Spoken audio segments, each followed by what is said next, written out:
बिस्मिल्लाहिर्रहमानिर्रहीम, अस्सलामुअलैकुम, good morning public, सुबह बखैर। मैं हूँ रुखमा इरफान मलिक और आज इस प्रोग्राम की मेज़बानी के फ़राइज़ मेरे साथ सर अंजाम देंगे इरफान ज़हीर साहब। अस्सलाम वालेकुम जी।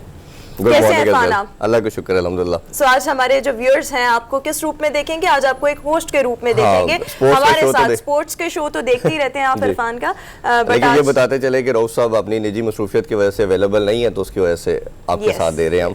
तो हम अपने दूसरे साथी एंकर का जरा रुख कर लेना, शहर इक़्तिदार का रुख करते हैं, हरमीत का। अस्सलाम वालेकुम हरमीत, कैसे हैं आप? जी वालेकुम सलाम, सत श्री अकाल। और बहुत अच्छा लग रहा है, बल्कि रऊफ साहब को तो हम मिस कर रहे हैं, यकीनन हमारे शो की रौनक है, लेकिन ज़हीर साहब आज एक नए रूप में, क्योंकि उम्मन हम स्पोर्ट्स के मामलात में इनका जो शो है वो जब भी हम देखते हैं तो स्पोर्ट्स के हवाले से इनकी गुफ्तगू चलती है। बट बहरहाल आज एक नया तजुर्बा ये भी होगा कि सियासी गुफ्तगू भी इनकी जुबानी हम सुनेंगे। हाँ, जी इंशाल्लाह सारी गुफ्तगू करेंगे इंशाल्लाह। हाँ, सो इरफान हम जरा टॉप स्टोरीज अपने व्यूअर्स के साथ शेयर कर लें। हरमीत जरा मैं टॉप स्टोरीज शेयर कर लूं। सबसे पहले हम डेली आगाज करेंगे, बिल्कुल टॉप स्टोरीज में सबसे पहले डेली रोज के साथ आगाज करेंगे, फिर उसके बाद हम गुफ्तगू करेंगे। स्कूल्स में छुट्टियां हैं, दफातर बंद कुछ मकामात, अगर हम कुछ जगहों को देखें, लेकिन स्मॉग फिर भी नहीं रुक सक रही ना, इस पर कंट्रोल किया जा रहा है। सो इसके लिए अब हमने क्या प्रिवेंटिव मेजर्स लेने हैं, इसको हमने डिस्कस करना है। और फिर 14वीं आलमी उर्दू कॉन्फ्रेंस में पाकिस्तान का समाजी और सकाफती मंजरनामा, इसको भी आज हम डिस्कस करेंगे। और आखिर में आपका ये टॉपिक है वेस्ट इंडीज वर्सेस पाकिस्तान, और इसके साथ साथ गुज़िश्ता रोज हमने देखा कि पीएसएल की ड्राफ्टिंग भी हुई है। सो हम दोनों मौज़ूआत डिस्कस करेंगे और उस पे डिटेल में बात करेंगे। बिल्कुल ठीक हो गया। सो डेली रोज के साथ हम आगाज करते हैं। सबसे पहली व्यूअर्स हमारे पास जो आज की स्टोरी है वो ये है कि वज़ीर आज़म इमरान खान साहब दौरे पर लाहौर आएंगे। इस दौरे के दौरान वो वज़ीर आला पंजाब उस्मान बुज़दार साहब से भी मुलाकातें करेंगे। इसके साथ साथ कुछ सूबाई वज़रा से भी यहाँ मुलाकातें होंगी। और इस मौके पर अगर देखा जाए तो हमारे जो वज़ीर आला पंजाब है, जो अफसोसनाक वाक़या पेश आया था सियालकोट में, उसकी जो तहकीकात हैं कहाँ तक पहुँची हैं, अब तक क्या हो चुका है, इस पर ब्रीफ करेंगे प्राइम मिनिस्टर साहब को। और साथ ही साथ जो बल्दियाती इंतखाबात आने वाले हैं इस पर भी ब्रीफिंग दी जाएगी। जी हरमीत। जी बिल्कुल, आपकी बात दुरुस्त है, क्योंकि एक ऐसा वाक़या जिसने पूरी दुनिया में मैं अगर बात करूं तो पाकिस्तान के हवाले से हम पर एक और ऐसा धब्बा लगा जिसको धोने की अब ज़रूरत है। और धोना तरीक़ाकार यही होगा कि जिसमें हम जो जिन्होंने ये काम किया है, ये घिनौना काम किया, तो उनको जब से सख्त सजाएं नहीं होंगी तब ये मामलात और थमेंगे नहीं, रुकेंगे नहीं, बल्कि मजीद बढ़ेंगे। तो ऐसे में सजाएं ज़रूरी है।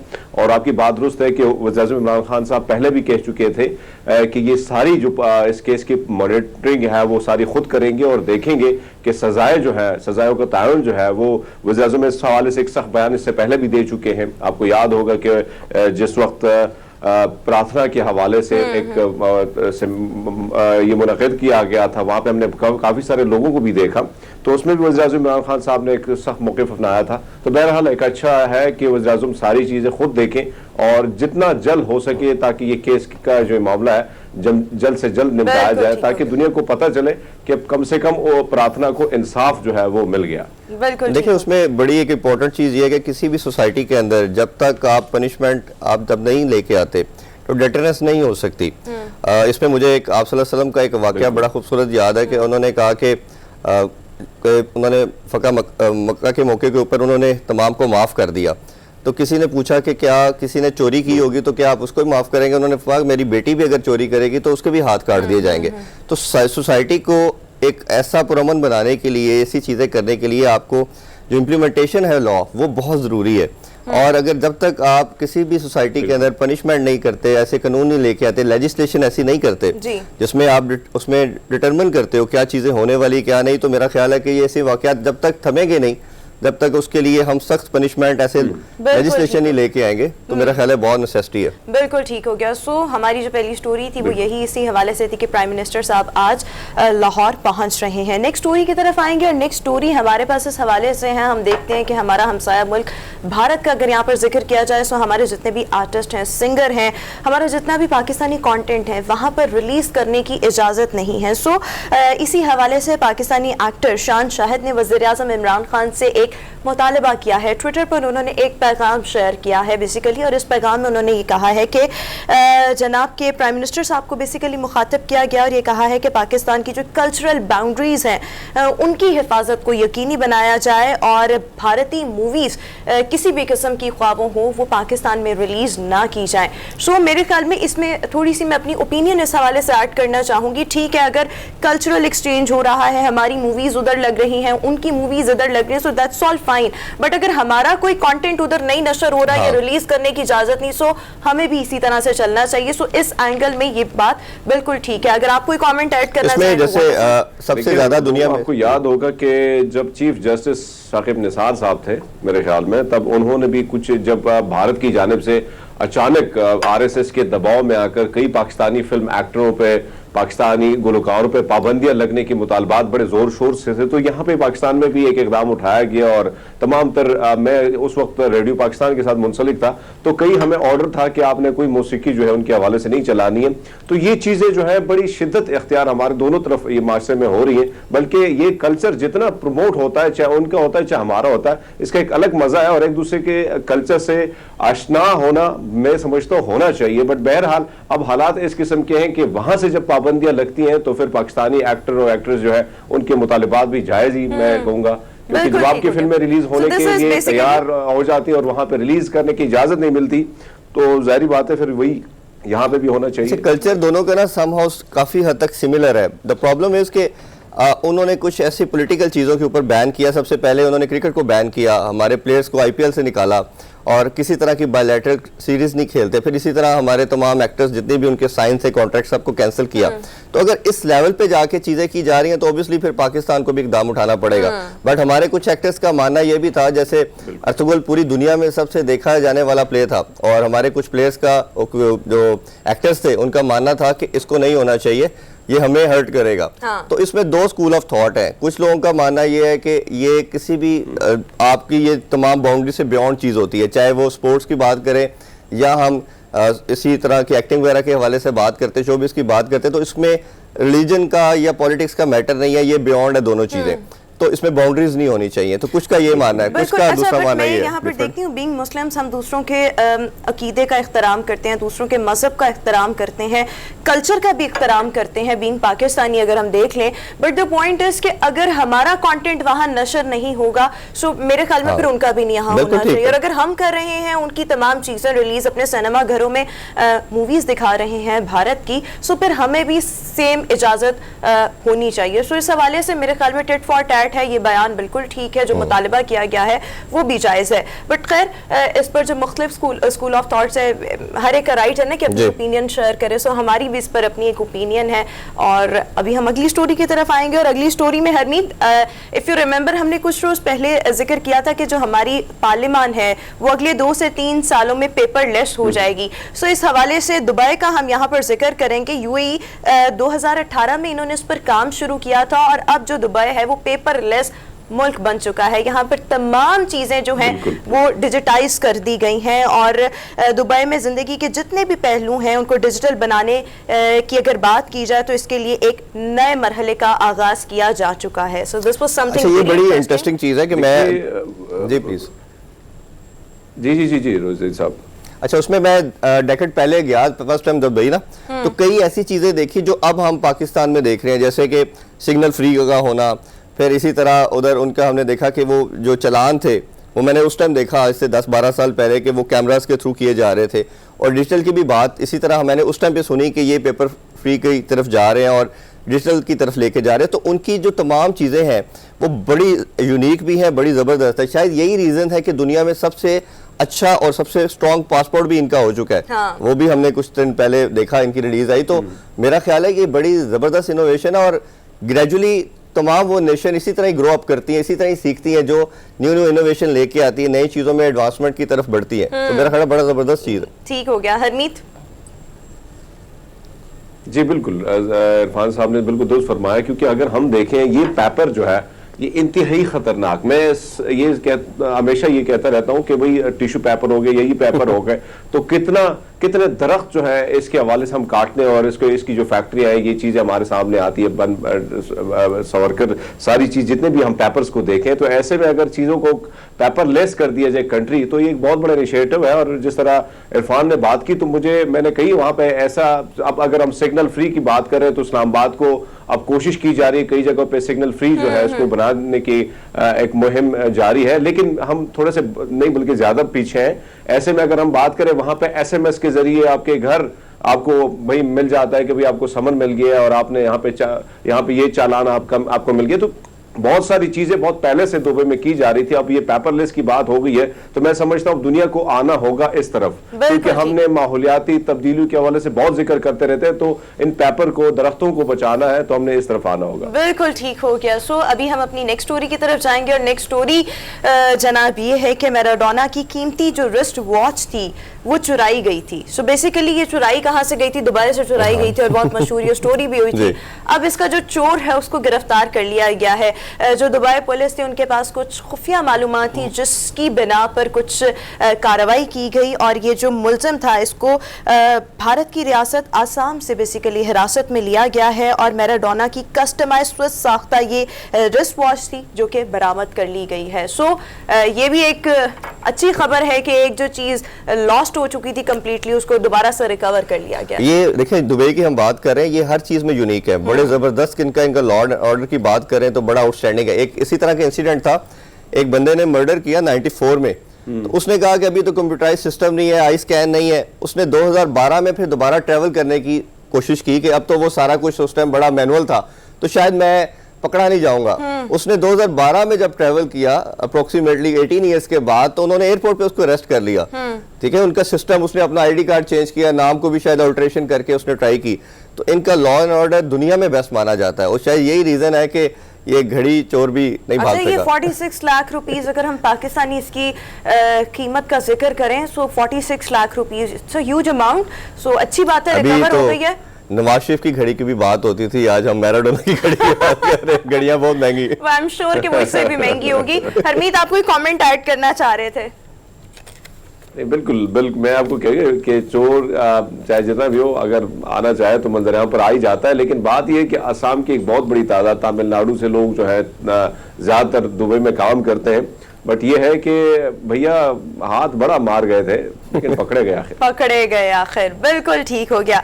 अगली स्टोरी की तरफ आएंगे और ये चीज़ तो हम अक्सर अपने इरफान पब्लिक मॉर्निंग शो जो है इसमें भी हम डिस्कस कर रहे होते हैं कि अगर आपके हिम्मत बुलंद है, आपके हौसले बुलंद है और अगर आप कुछ करना चाहते हैं, सो अगर आपके साथ कोई ना कोई अगर डिसेबिलिटी भी अटैच है, सो आप उसको भी पीछे कर देते हैं और अपनी तमाम चीज़ें जो है, अपने जो टारगेट्स हैं वो अचीव कर लेते हैं। सो ऐसी एक स्टोरी हम ऑफ एंड ऑन आपके सामने शेयर भी करते रहते हैं, डिस्कस भी करते रहते हैं। शाम से बेसिकली एक स्टोरी है जहाँ पर एक कुंग फू मास्टर है, एक टांग है इसकी, बट ये इसने अपनी एक एकेडमी बनाई है और तकरीबन बहुत से लोग ऐसे हैं जिनको ये इस चीज़ की ट्रेनिंग दे चुका है और 24 ईयर्स इसकी अपनी एज है। बचपन से इस नौजवान को मार्शल आर्ट का शौक था, 12 साल की उम्र से ये कुंग फू सीख रहा था और अब दूसरों को सिखा रहा है, यानी कि जो अपना टैलेंट है, अपना हुनर है, वो दूसरों में जो है वो मुंतकिल कर रहा है। और इस चीज़ का वो मज़े की बात यह है कि लोगों से कोई मुआवजा भी नहीं लेता, कोई फीस भी नहीं लेता। सो हरमीत,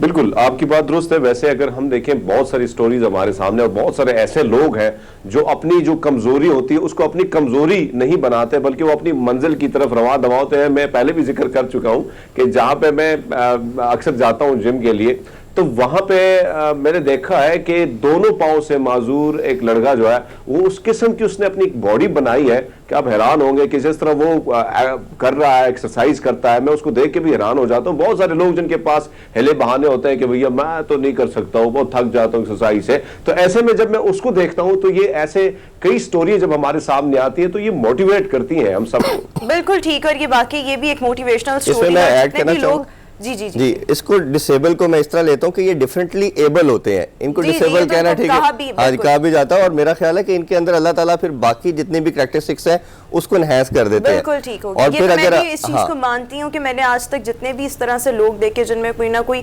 खुसूसी अफराद इनको कह लें, सो इनमें कोई ना कोई स्किल्स ऐसी होती है, अगर एक तरफ से कमी है तो दूसरी तरफ से उनके वो जो स्किल्स हैं, इनकी जो सेंसेस हैं, वो बहुत ज्यादा। और इनके अंदर आप एक और चीज जिस तरह आपने बताया वो इसी तरह है कि ये इनके अंदर ये एबिलिटी भी साथ साथ होती है कि इन्होंने अपना जो भी नॉलेज कह लें, आर्ट कह लें, उसको आगे फॉरवर्ड करते हैं। नॉर्मली जो दूसरे लोग होते हैं उनके अंदर ये पैशन नहीं होता कि हमने इसको आगे ट्रांसफर करना है, तो ये बड़ी एक यूनिक चीज मैंने सब में देखी है। ठीक हो गया, ठीक है। अगली स्टोरी की तरफ आएंगे जो कि हमारे पास डेली डोज की लास्ट स्टोरी है, और वो इंटरेस्टिंग है। जिस तरह से हम देख रहे हैं टेक्नोलॉजी की दुनिया में बहुत ज़्यादा जिद्दत लाई जा रही है, हर रोज़ कोई ना कोई एक नई इन्वेंशन हमारे सामने आ रही होती है।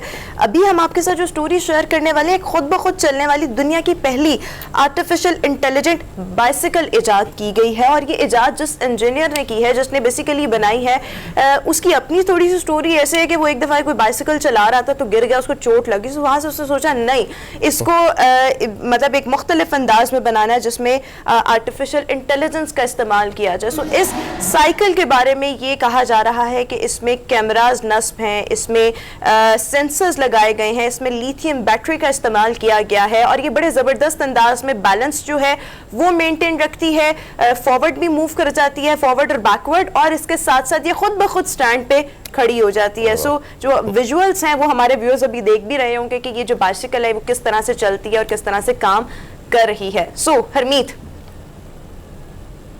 जी बिल्कुल, आपकी बात दुरुस्त है कि जैसे जैसे वक्त गुजर रहा है, टेक्नोलॉजी में जिद्दत आ रही है, लोग जितनी तेजी से इस हवाले से इस मैदान में आगे बढ़ रहे हैं, तो मैं समझता हूँ एक अच्छा इक़दाम है। भाई बहुत सारी चीज़ें सेफ्टी के हवाले से की जा रही हैं, तो ये भी अच्छी बात है कि भैया भाई करते जाओ और आगे बढ़ते जाओ। यस, बिल्कुल ठीक हो गया। टेक्नोलॉजी वैसे जिस तरह एडवांसमेंट की तरफ जा रही है, मेरा ख्याल है कि ये तो वैसे बाइसाइकिल बाइक ही बन गई समहाउ, लेकिन इसके अंदर जो यूनिक चीज मुझे नजर आई कि खुद ब खुद पार्क हो रही है, खुद ब खुद जा रही है, ये बड़ी स्टैंड पर आ रही है, खुद ब खुद बैलेंस मेंटेन कर रही है। सो जबरदस्त है, और इसी तरह की स्टोरीज हम आने वाले शोज में भी डिस्कस करते रहेंगे, बिकॉज टेक्नोलॉजी की अब कोई लिमिट नहीं रही, और जिस तरह से रोज बरोज इन्वेंशन होती जा रही हैं, सो हमारे जो व्यूअर्स हैं, ये पूरी दुनिया के जो लोग हैं, उनको भी इस किस्म की इंटरेस्टिंग स्टोरीज का इंतजार रहता है। सो यहाँ पर तो हमारा डेली डोज एंड हुआ। अभी हमें शो में एक ब्रेक शामिल करने के बाद वापस आएंगे कुछ नए मौज़ूआत के साथ। इरफान भी हमारे साथ ही मौजूद होंगे। ब्रेक आप ले लें, मैंने भी ले लिया, अब आप भी ले लें। चलें मिलते हैं after short break, stay with us.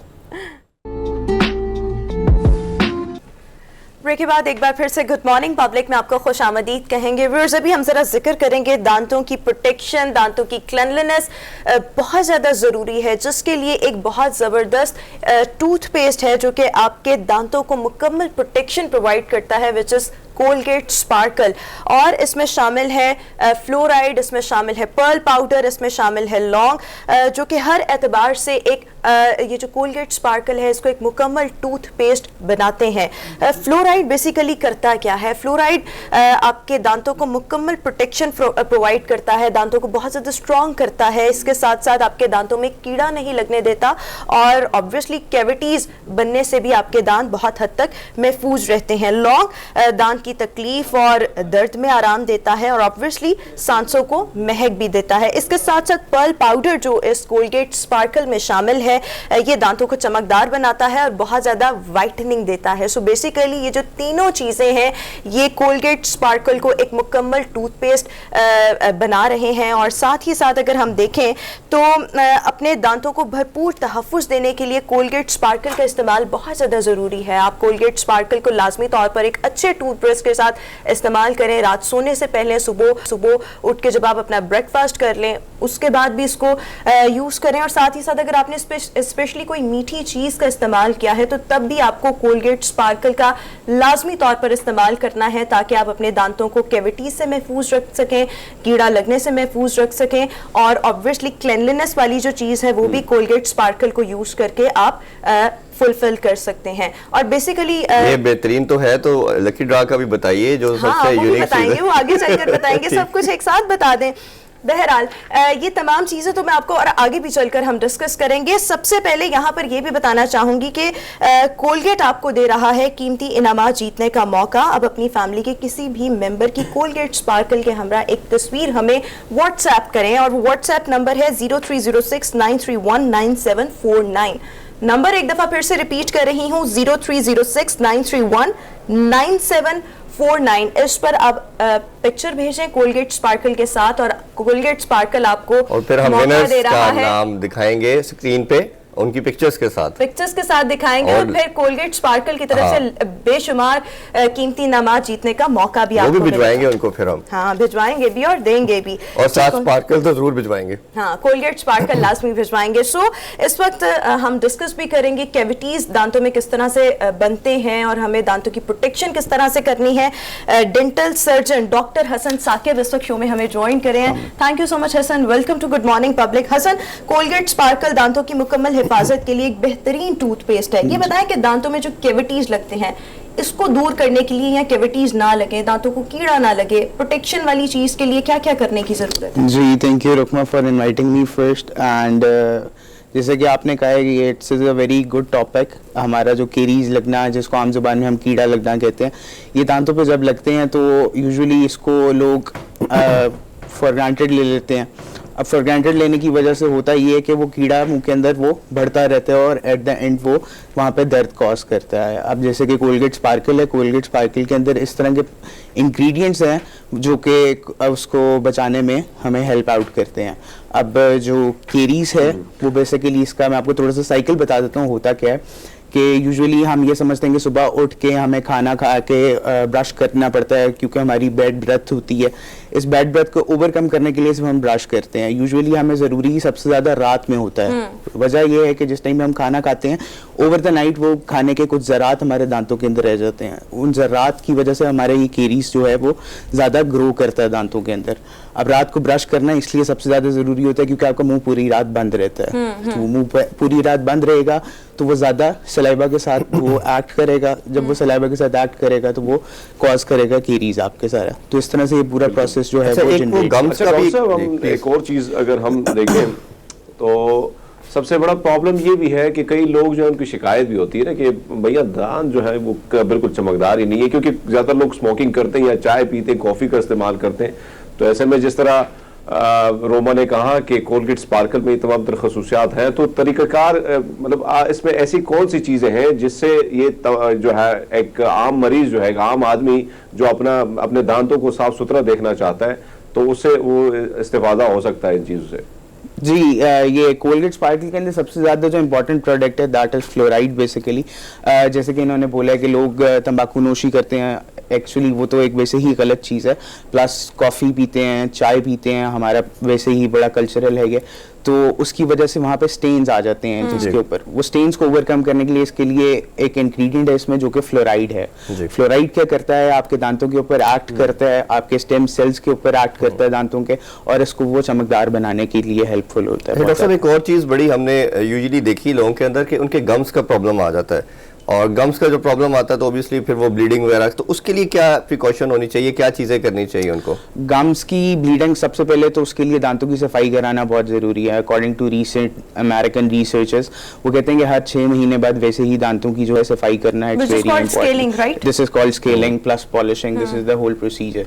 And इसके अंदर जब आप स्केलिंग पॉलिशिंग कराते रहेंगे तो आपके एक तो मसूड़े भी हेल्दी रहेंगे और दांत भी आपके हेल्दी रहेंगे। प्लस दांतों के लिए टूथपेस्ट जो है वो उसको आप दांतों के ऊपर लगा के फॉर 2 to 3 मिनट्स उसको रखें और उसके बाद ब्रश करें। बेसिकली ब्रशिंग टेक्निक्स होती हैं, उसमें आपको ब्रश को अकॉर्डिंग टू योर जिंजाइवा या मसूड़े के अकॉर्डिंग जो है वो आपको चूज करना पड़ेगा। और ये एक लेमन को ऑलमोस्ट दिन में 2 दफा आप कह रहे हो, मॉर्निंग और नाइट के करना चाहिए या 3 टाइम करना चाहिए? असूली तौर पे तो हमें हर खाने के बाद ब्रश करना चाहिए, लेकिन चूंकि मसरूफियत होती है लोगों की तो यूजुअली ट्वाइस डेली जो है वो दैट इज नेसेसरी। और एक टाइम का जो ब्रश है अप्रोक्सीमेटली 4 to 5 मिनट्स का लेना चाहिए। अप्रोक्सीमेटली 4 to 5 मिनट्स का जो टाइम है वो दैट इज इंपॉर्टेंट। अच्छा डॉक्टर साहब, इसमें एक चीज हमने ओवर पीरियड ऑफ टाइम देखी जो सबसे डेंजरस चीज भी बनी कि पाकिस्तान में अनफॉर्चुनेटली जो क्रैक्स आ गए और जो स्टेरिलाइजेशन का मसला आया डेंट्रीज के अंदर, हमने देखा कि जो हमारा हेपेटाइटिस की बात करें, मैं एक स्टैट्स पढ़ रहा था कि 80-90% जो रेशो स्पीडली ये पाकिस्तान में फैला हेपेटाइटिस का वो डेंटिस्ट्री से तो अभी उसमें क्या देखते हैं, कुछ न्यू इनोवेशन? ऑब्वियसली जो अच्छे डेंटिस्ट हैं वो तो स्टेरलाइज के अलावा वो न्यू की तरफ भी जाते हैं, डिस्पोजेबल इंस्ट्रूमेंट की तरफ, बट बहुत एक्सपेंसिव है एक आम आदमी के लिए उसको अफोर्ड करना, दैट इज रादर इम्पॉसिबल कि वो एक छोटे से स्केलिंग के लिए भी आपसे 1 लाख तक चार्ज कर रहे हैं। तो अब उसमें कैसे देखते हैं, क्या करना चाहिए एक आम लेमैन को इसमें? इसमें यूजुअली एक तो सबसे पहले अपने डेंटिस्ट को बड़ा एहतियात से चूज करें।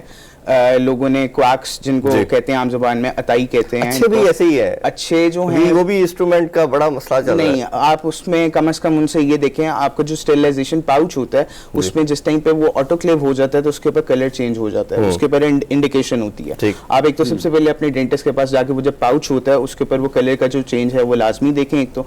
दूसरा, उसको सबसे पहले एक रिव्यू करें कि वो क्या वो डेंटिस्ट आया जो है वो वाकई डेंटिस्ट है कि नहीं है। ऐसा तो नहीं है कि वो एक अताई वहां पे बैठा हुआ काम कर रहा है, वो बेसिकली आम छोटे इलाकों के अंदर बैठे होते हैं और ये कर रहे होते हैं।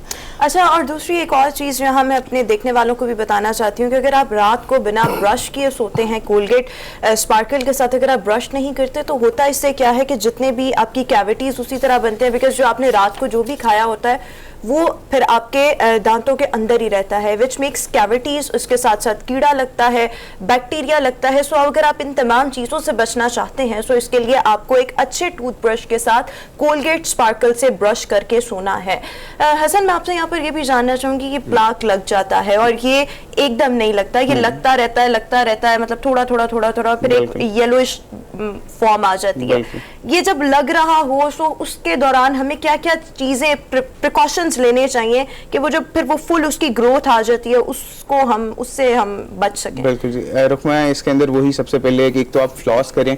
एक टूथपिक हम बहुत ज़्यादा यूज़ करते हैं, उसकी जगह अगर हम फ्लॉस करेंगे तो ये टार्टर, जिसको आम जुबान में कैलकुलस भी कहते हैं, इसको करेड़ा भी कहते हैं, इसका लगना जो है वो अवॉइड किया जा सकता है। प्लस अपनी ब्रशिंग रेगुलरली करें। इसके अंदर कोलगेट स्पार्कल के अंदर बहुत ज़्यादा ऐसे इंग्रेडिएंट्स हैं जो कि आपको इस चीज़ से रिलीफ दे सकते हैं, इस टार्टर को लगने से अवॉइड कर सकते हैं। प्लस इसके अंदर आप एक चीज़ और कर सकते हैं, अपने माउथ वॉशेस बहुत ज़्यादा यूज़ करें इसके अंदर, ताकि आपकी जो है वो ब्रेथ की फ्रेशनेस भी रहे और अंदर जो जरासीम जो कि ये चीज़ कॉज करते हैं वो चीज़ भी इसको लगने से रोके। डॉक्टर साहब, एक और यूजुअली बड़ा पूछा जाता है वो गर्म ठंडा वाला मसला, बड़े लोगों का ये मानना है कि उसमें क्या करना चाहिए, उसके लिए कोई प्रिकॉशन या कोई ऐसी चीज़? गर्म ठंडे के लिए सबसे ज़्यादा ये है कि आप कोलगेट स्पार्कल को जो है वो लगा के दांतों के ऊपर 2 से 3 मिनट के लिए छोड़ दें और उसके बाद फिर उसमें ब्रश कर लें, तो इसके अंदर वो बेहद हद तक जो है वो जो आपकी गर्म सर्ज का इसका भी क्या गम से रिलेटेड होता है? ये भी इसके अंदर गम से रिलेटेड नहीं होता, ये बेसिकली दांत के अंदर छोटी ट्यूब्यूल्स होती हैं जिसके ऊपर वो ज्यादा एब्रेजन की वजह से वो ओवरकम कर जाती है। ठीक है जी हरमीत। अच्छा डॉक्टर साहब, एक तो और चीज अगर ज्यादा हम देखते हैं उम्मूमन रात को अचानक दर्द है, बहुत दर्द है भैया, तो ऐसे में ये तकलीफ होती है। फिर पुराने आजमूदा फार्मूले हम वही करते हैं ना कि वही आजमा दे, लौंग उठा दी, जल्दी चबा दी, थोड़ा सा तकलीफ कम हो जाती। ऐसे में कोलगेट स्पार्कल में क्या ऐसी कोई खसूसियात है कि भैया दर्द भगाए? जी बिल्कुल जी, इसके अंदर हैं ऐसी खसूसियात। इसके अंदर सबसे इम्पोर्टेंट इंग्रेडिएंट जो लौंग का है वो आपका वैसे ही लौंग जो है एक देसी टोटका चलता आ रहा है कई अरसे से कि वो रख के लोग जो है वो उसको दर्द के लिए यूज़ करते थे। अब इसके अंदर क्योंकि लौंग है तो दिस इज़ वेरी हेल्पफुल, वहाँ पे आप लगा के इसको छोड़ें और वो जो है वो दर्द के लिए, पेन रिलीफ के लिए that is very good for it. अच्छा, तो जिस तरह से फ्लोराइड, पर्ल पाउडर और लौंग, ये जो तीनों चीजें हैं ये बेसिकली कोलगेट स्पार्कल को एक मुकम्मल टूथपेस्ट बना रही हैं। अच्छा, फ्लोराइड से आपने कहा कि दांत होंगे मजबूत, कैविटीज नहीं बनेंगी, कीड़ा नहीं लगेगा। लौंग जो है वो पेन रिलीफ है और सांसों को महक भी देता है। ठीक है, और पर्ल पाउडर जो है वो सफेद करता है दांतों को, शाइनी ब्राइट स्माइल। और अगर अपने डेंटिस्ट से बचना है तो इसका इस्तेमाल रेगुलर करना शुरू कर दें। इनका तो काम बैठ गया ना, तो हम नहीं चाहते। हसन का तो अपना क्लिनिक भी है, राइट? जी बिल्कुल, मेरा अपनी प्रैक्टिस है, डेंटोरियल स्टूडियो के नाम से है, वेलेंशिया के अंदर। तो हम जो है वो प्रोवाइड करते हैं। पर्ल पाउडर कौन कौन से प्रोसीजर्स में वैसे यूज हो रहा है?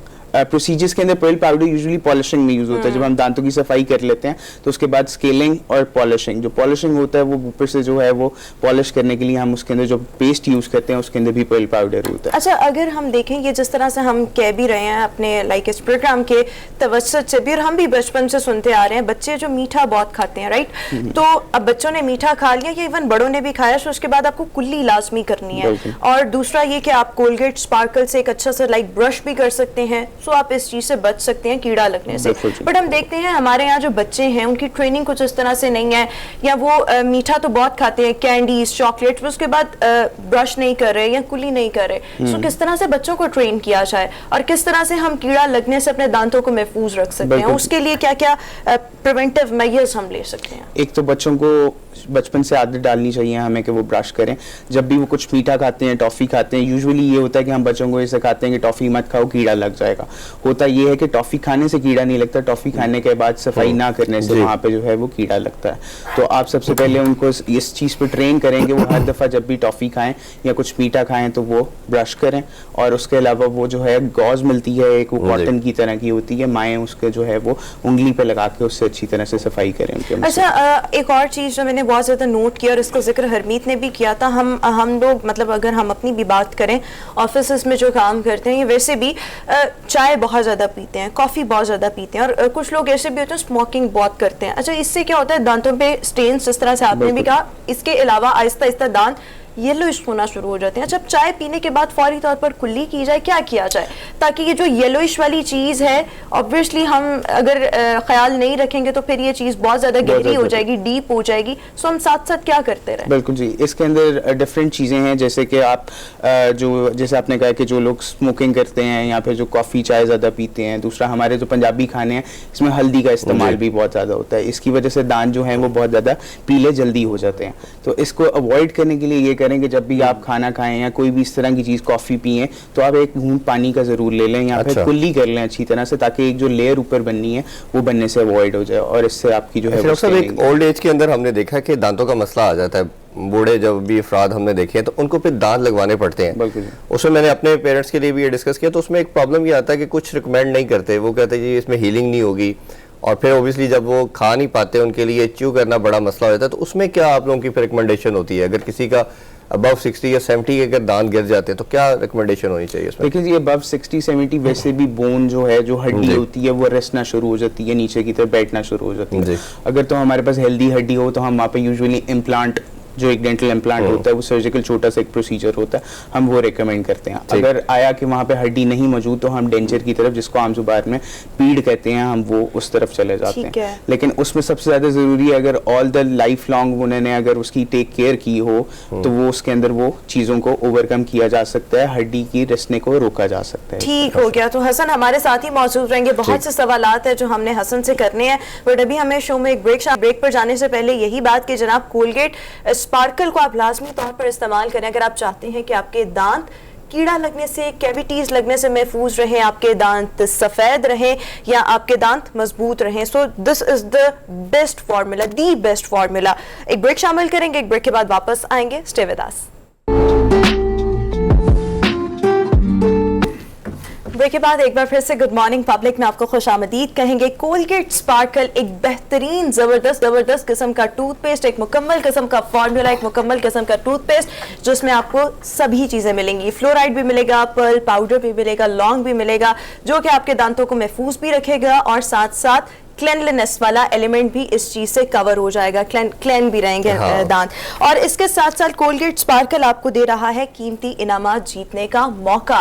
कीमती इनामात अब आप जीत कैसे सकते हैं, इसके लिए तरीका मैं आपको बता देती हूँ। आपने करना क्या है, अपनी फैमिली के किसी भी फर्द की कोलगेट स्पार्कल के साथ एक पिक्चर हमें व्हाट्सएप करनी है। व्हाट्सएप नंबर भी मैं अभी आपको बताती हूँ, व्हाट्सएप करें और उसके बाद हम आपको शामिल करेंगे लकी ड्रॉ में और आप बेशुमार कीमती इनामात जीत सकते हैं। कोलगेट स्पार्कल के साथ आपने अपनी पिक्चर हमें व्हाट्सएप करनी है। इसके लिए व्हाट्सएप नंबर जनाब हमारा ये है 0306-931-9749, 0306-931-9749।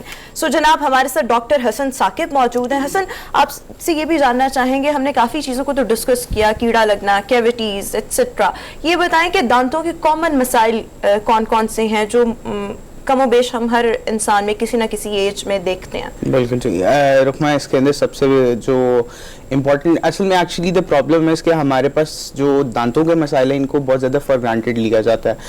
लोग तब तक किसी भी डेंटिस्ट के पास नहीं जाना पसंद करते जब तक उनको कोई दर्द महसूस ना हो।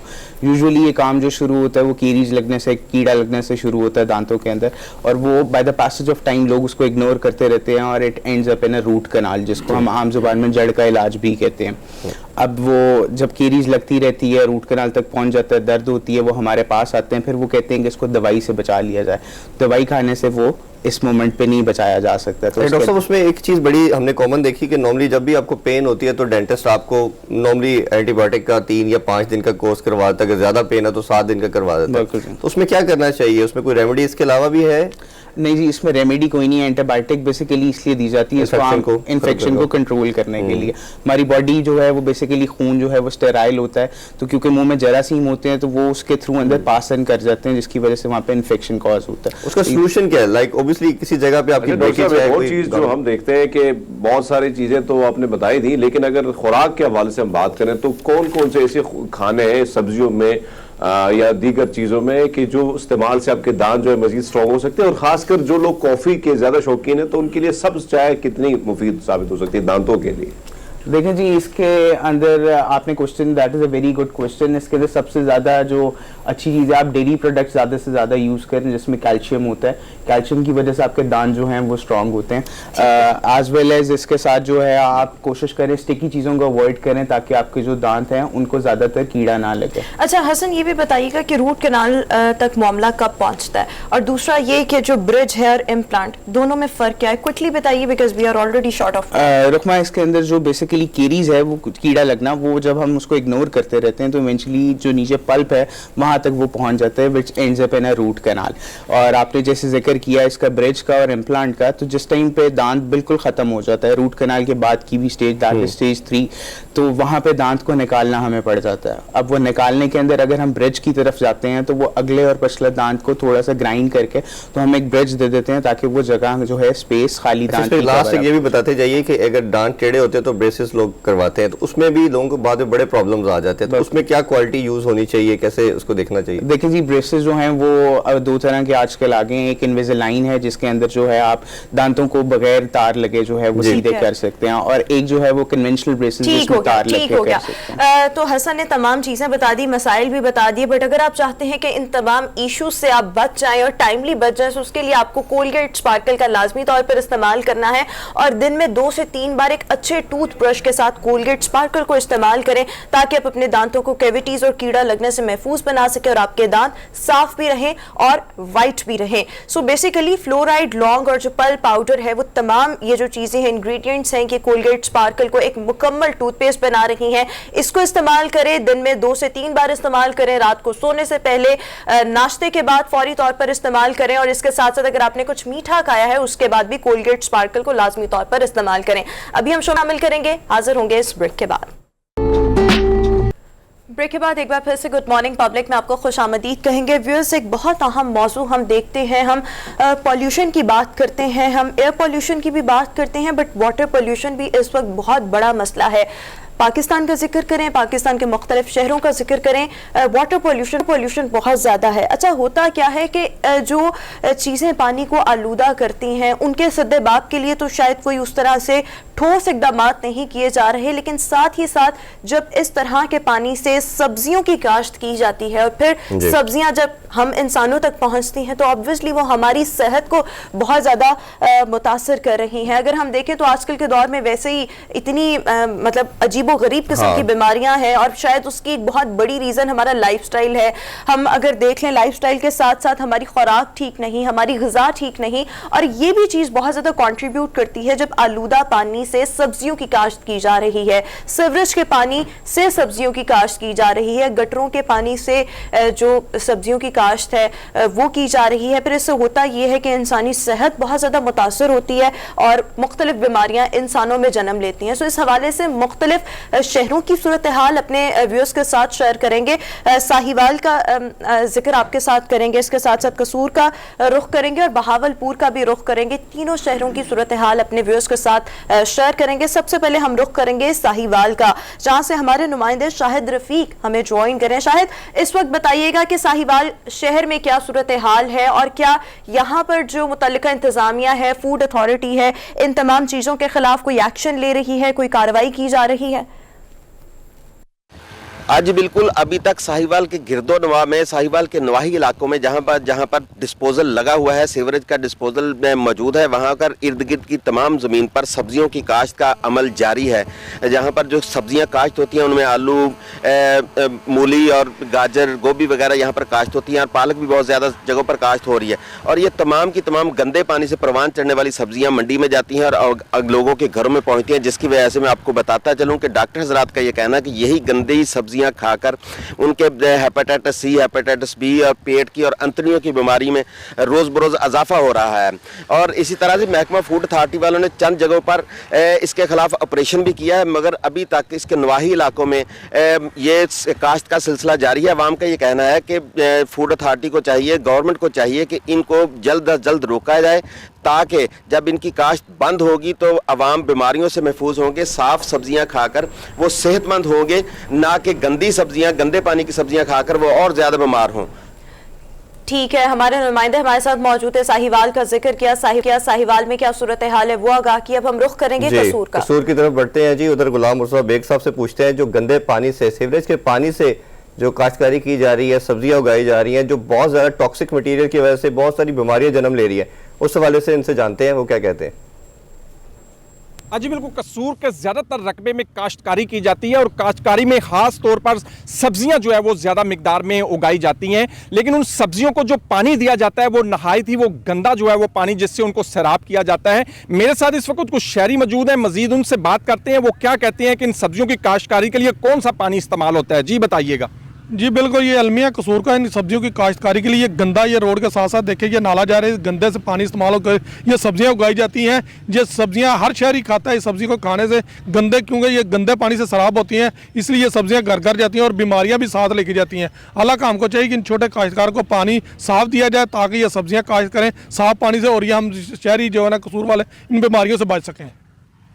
जी आपने शहरी की बात सुनी, उसका कहना है कि गंदे पानी के साथ जो काश्तकारी जो की जाती है, जिससे सब्जियां हम घरों में अपने किचन में इस्तेमाल करते हैं, हमारे बच्चों में, हमारे अंदर मूजी किस्म की जो बीमारियां फैल रही हैं। आला हुकाम को चाहिए कि जिम्मेदारों को साफ पानी जो है वो मुहैया करें, ताकि जो शहरियों को मूजी किस्म की बीमारियों से बचाया जा सके। जी ठीक है, बहुत शुक्रिया। गुलाम मुर्तज़ा हमारे साथ मौजूद हैं, सूरत हाल जानेंगे बहावलपुर की। जी हरमीत।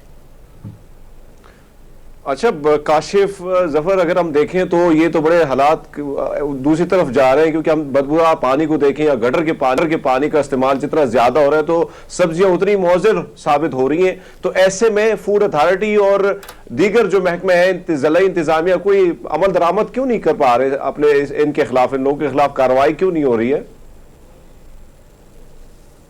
के दूसरे शहरों की तरह बहावलपुर में भी गंदे पानी से, गटर के पानी से सब्जियां उगाने का जो सिलसिला है वो जारी है।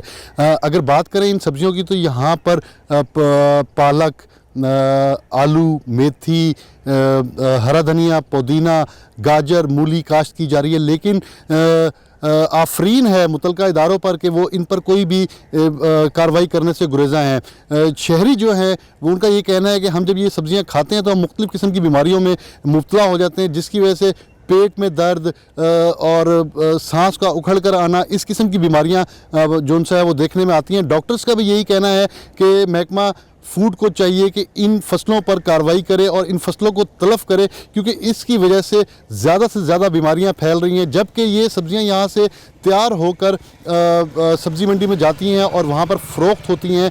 जो आड़ती हैं, जो ये सब्जियां ख़रीदते हैं, वो भी इस चीज़ को नहीं देखते कि ये किस पानी से काश्त की गई हैं। गटर के पानी से काश्त की गई ये सब्जियां सेहत के लिए इंतहाई मुज़र हैं।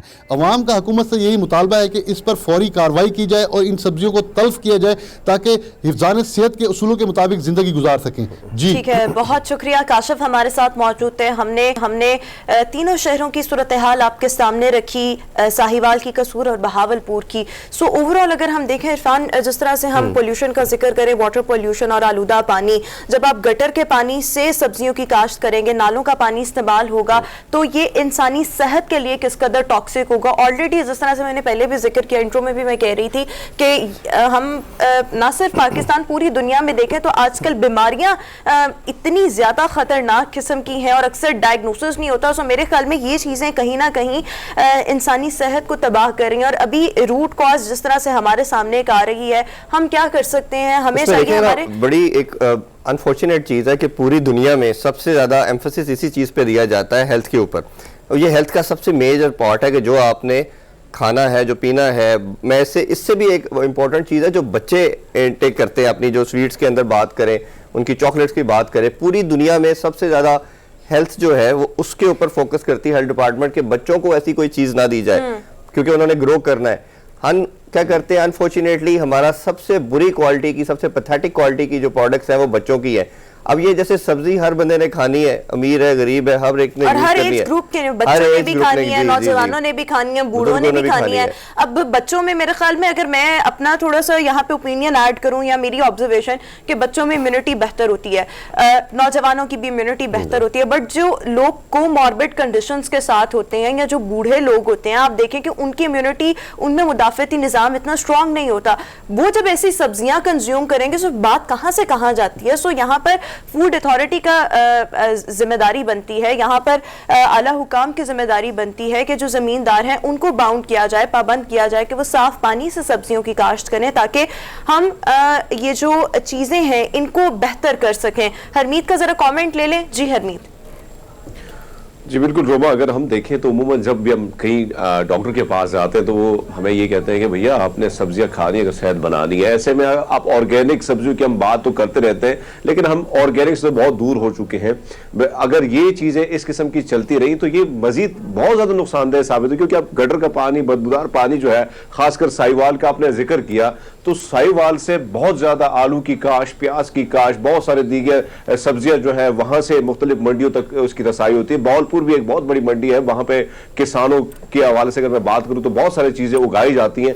ऐसे में इंतजामिया जो है, हम उमूमन देखते हैं कि इंतजामिया भी कि मिली भगत से ये सारी चीजें होती हैं। ऐसा नहीं होता है कि इस इंतजामिया को पता नहीं होता, इंतजामिया खूब जानती है सारी चीजों को, लेकिन ये इंसानी अगर मैं आपको सेहत के साथ खिलवाड़ हो रही है। अगर हम उमूमन देखें, अगर सब्जियां खाद वगैरह तो डाली जा रही है तो ठीक है, मान लिया, लेकिन अब हालात इस किस्म के हो रहे हैं कि कुछ केमिकल से भरपूर पानी जो है वो भी उस साइड पे जाए, फिर बदबूदार पानी जाए।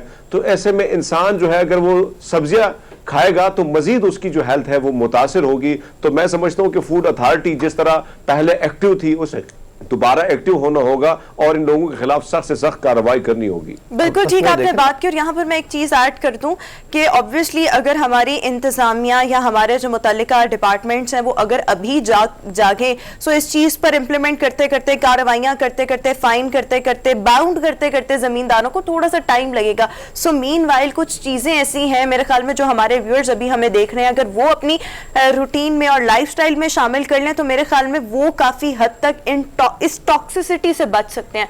उसके लिए कुछ अर्सा पहले मैंने एक आर्टिकल पढ़ रही थी, तो उसमें लिखा हुआ था कि सब्जियां तो इस तरह से काश्त की जाती है, गो के असर थोड़ा बहुत आ जाता है, थोड़ा बहुत नहीं ज्यादा ही आता होगा, बट इसके लिए हम क्या कर सकते हैं? अपनी हिफाजत हमने खुद करनी है ना, हम रिस्पॉन्सिबल हैं अपनी सेहत के लिए, अपने घर वालों की सेहत के लिए। सो इसके लिए what we need to do कि हम विनेगर थोड़ा सा लें और उसको पानी में, थोड़े से पानी में विनेगर डाल के उससे थोड़ी सी सब्जी लाइक डिप कर दें, थोड़ी सी धो लें। सो जो काफी ज्यादा असर है, टॉक्सिसिटी है, वो जायल हो सकती है। तो मेरे ख्याल में आप तब तक ये करें जब तक हम इंतजामिया को जगा रहे हैं कि आप कुछ करें। रोमा ऐड करना चाह रहा था कि आप देखें कि पीछे लास्ट 2-3 ईयर से बड़ी अवेयरनेस आई ब्रायलर के हवाले से भी, जिस तरह के स्टेरॉइड दिए जाते हैं, जिस तरह की उनको मेडिसिन दी जाती है जिसमें 25 से 30 डेज के अंदर एक ब्रायलर को तैयार किया जाता है।